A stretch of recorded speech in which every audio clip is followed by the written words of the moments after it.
আজকে এই আন্তর্জাতিক যোগ দিবসের অবসরে আমাদের প্রিয় সুজাতাদিকে দিয়ে একটা ছোট্ট ছড়া লেখার প্রচেষ্টা। যোগ বিয়োগ গুণ ভাগ এই নিয়েই তো জীবন, আজকে যার বলবো কথা, যোগ যে তার মনন। সংখ্যার সাথে সংখ্যা জুড়ে হবে কি কোনো বিয়োগ? আমি যার বলছি কথা, তিনি যোগ দিয়ে করেন বিয়োগ। তোমরা এখন করবে প্রশ্ন, সেটা কি করে সম্ভব? সেটাই আজ বলবো বলে এই কবিতার উদ্ভব। সুজাতাদি নামটি যেটা আমাদের সবার প্রিয় দিদি, যোগাসনের জাদু দিয়ে সবাইকে সুস্থ রাখতে ব্রতী।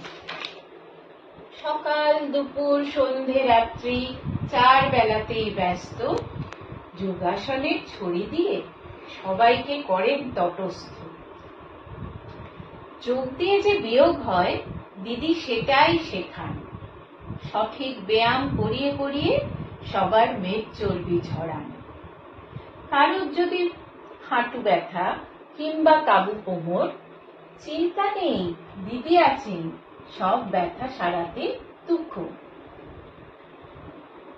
সবার দিকে প্রখর নজর দিতে পারবে না কো ফাঁকি, সবার মুখটা পড়ে নিয়ে মনের মধ্যে ধ্যান ঝাঁকি। যোগ মানে যে শুধুই ব্যায়াম তা কিন্তু নয় মোটে, শরীরের সাথে মনকে জোড়া যোগ মানে যে সেটাই। দিদির সংস্পর্শে এসে পেলাম নিজেরে খুঁজে, সবাইকে ভালো রাখতে গেলে সুস্থ থাকতে হবে নিজে নিজে। আজকের এই যোগ দিবসের অবসরে সুজাতাদিকে জানাই আমাদের আন্তরিক ধন্যবাদ। আজ যে আমরা ধীরে ধীরে শারীরিক এবং মানসিক সুস্থতা নিয়ে এগিয়ে চলেছি, সেটা কিন্তু অনেকাংশে তোমারই অবদান। তোমার এই মহৎ কাজের জন্যে আমাদের অনেক শুভেচ্ছা তোমার সাথে রইল।